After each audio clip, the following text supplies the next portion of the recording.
Okay, day one's in the books. Year two. Not a lot to report really, other than it was cleaner than last year's day one, which you would expect because it was all new last year, right? And we got a lot of improvement to make, but we don't need to be where we need to be right now. We need to be where we need to be when we run out of the tunnel for the opener. So, like the organization, and didn't see too many horrific plays out there with the ball on the ground or things like that, penalties. Of course, we don't have officials at practice. That would probably help, because there probably was some holding on both sides of the ball out there. But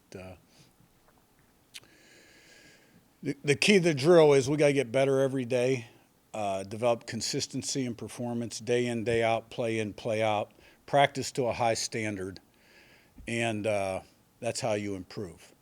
And we'll keep throwing more at them every single day. The first day, it's a certain part of the menu, and we've got 13 practices and 10 days of install, and we'll get most of it in, and then we'll probably slide a few tweaks in once we figure out who can do what. And we're going to get 3 in before spring break, come back, get about a 4-day break, get rehydrated, and do number 4 the following Thursday. So that's where we're at. Questions? Niz and Zach. Yeah, Curt. You talked briefly about adding Chandler to the staff. He's your first new quarterbacks coach since 21, since Tino. What's the process like with building rapport with him? How much work goes into kind of teaching him what you want out of the quarterbacks or your system, and how different is that when you added Bostad to your Yeah, staff he's learning last year? our system, what our standards, our expectations. He's been in NFL football for the last 4 years in various roles. NFL is different than college. So, it's a transition for him, and this will be a good spring for him. Zach and Movie. I imagine as you map things out, there are some constants every year in the spring, but you talk about a lot of stuff not being new in the way it was a year ago. What does that maybe allow you to try and plan to get out of these next few weeks that maybe a year ago you said, we got to walk before we can run. Now maybe you can kind of start at a jog, if that makes sense. Yeah, well, it's spring football, so we want to develop players, right? We want to improve daily. We want to promote competition. We want to install our offense, defense, special teams, learn about our team. And everybody's going to come out of spring football undefeated. And the most important thing is, you come out healthy with, your top line guys, and that you develop players and you improve and begin to form your identity and your mindset. And then you come out and evaluate if you have any needs in the spring portal where you may dabble, and get ready for the fall. So I think you learn about your team every day, and this is a new team. I believe we have 81 guys on scholarship, maybe 82, and unless I'm miscounting, 33 of the 81 are new guys. So that's it's almost 40%. I think 3 out of 8 is 37.5, right? So a little bit over 40. And so you start over. You truly do start over every year, but now with the rules the way they are, it's even more so. Coach, like you said, first day, so still a lot to way to go. But just your initial impressions on, Fernando Mendoza and just kind of how he took the things out there. Yeah, I thought he did good. The big thing we're going to be working on him this spring is getting the ball out of his hand on rhythm. A lot of the concepts he's been exposed to, they were probably called differently. Some of the concepts will be a little bit new. So most of the guys, the first 2 weeks, they're thinking and playing at the same time, and then the last 2 weeks, they're playing more than they're thinking. And I suspect it'll be the same way with him. And we're very high on him. And there's things at Cal that he was under duress quite a bit at Cal. So we protected the passer in the pass better, and so developing trust and confidence in the pocket, throwing the ball on rhythm, and eye control, those type of things. But, we're out there today in our pajamas. I mean, we will be the next practice too, and you don't play football that way.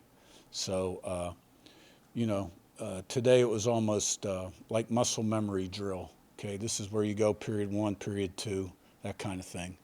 And once we get into the banging and clanging, things will pick up. Pete Natalia. Yeah, excuse me, Coach. Can you kind of assess the linebacker situation? You got Aiden back, but how you see that developing? Yeah, well, Roe Hardy played a lot of football for us last season when we went to our trio package, which was a 3-linebacker set against 12 personnel. Isaiah Jones, the first half of the season, was that first guy in. The last half of the season, it was Roe Hardy. So you got 2 guys, Hardy and Jones, that played a lot of football, and then we've got some young ones behind them that, we're going to see how they develop. Todd on your left and Ravi. Kurt, similar question to Pete, only for the running backs. Kind of give an assessment of, I know you're mixing in some transfers with some guys that you retained, but where do you see that developing over the course of the spring? Well, I'm not into making predictions on how it'll develop, but I can assess what we have. Hemby's got a body of work as a starting football player in the Big Ten Conference and has been a good player, both running a football and catching a football. Kalon Black, obviously, is a veteran. Lee Beebe had a nice year last year at UAB. And Martin, the freshman, I thought showed promise last year. And Van Horst is back for his 8th year. And was actually the starting running back games 2 through about 6 or 7 my first year at JMU. Anyway, so we've got some depth there, some nice body types, and I noticed them out there a few times today, and I thought they looked good. Ravi in front and Daniel. When you have somebody like Aiden Fisher, who had the year he had, what are the next steps for somebody that talented, and sort of what are the important things for him to do as a leader and as a player in spring football for himself and for the other guys? Yeah. Well, I think those kind of guys, they've been leading all along. And that part of it is a little bit of a continuum. Success is not a continuum, but leadership is. And so he's been leading the team throughout last fall and the off season and the winter workouts. And I think this spring, number one, we want to get him off the field healthy. He's been nicked up a little bit in the fall, previous falls. And, he wants to get his body in as good a shape as possible. And so he's ready to play football in the fall. And so for him, it's important to get some reps and stay sharp. But probably the priority at linebacker is to develop depth there and figure out who our other guys are and keep him healthy, ready to go in the fall. Daniel in front and Zach. The process of trying to install when you have, I forget how many, almost 41% of a roster just changed. Mm-hmm. How is the process of trying to install and just add the flavor you want when you have a roster that changes so much as opposed to what it probably was about 8-10 years ago? Well, the install, I think if you looked at it across the board, offense, defense, would be at least 80% of what it was last year, exact. Probably more. And you got to remember, our guys have been lifting weights, they've been running, conditioning, but you sprinkle in position meetings there too, for the last month and a half. So these guys have had meetings with their position coaches. And so I thought it was pretty clean out there today in terms of guys lining up in the right spot, running the right route. It's not rocket science. Most of these concepts these guys have been exposed to in the past, they're just called something different. And so I thought it looked pretty clean. For the true freshmen, how much of a leg up does it give them to arrive early in the spring as opposed to the summer? I think the big advantage there is, number one, academically, they get to go through a semester without the pressure of being in season. Being in the strength and conditioning program in the winter is huge for them in terms of their development. And, spring ball for most of them will be kind of rough in terms of like if you had to give them a daily grade, which we don't need to do. But once they go through the summer conditioning program and weight program again and then get to fall camp, they're a lot further ahead. And so if a guy shows the ability and the potential to help your football team, he's much further ahead and better off having gone through spring football. Seth on your right and Mike.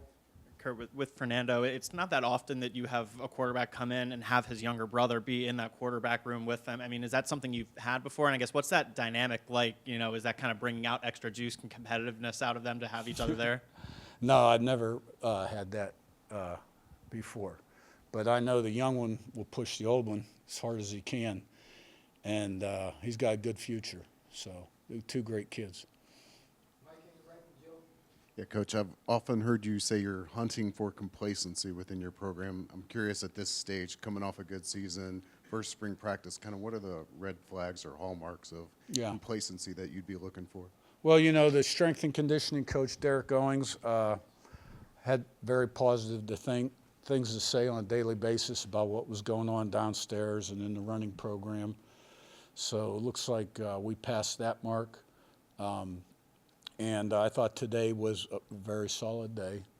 I'll assess things as we go through the spring and see where we're at on a daily basis.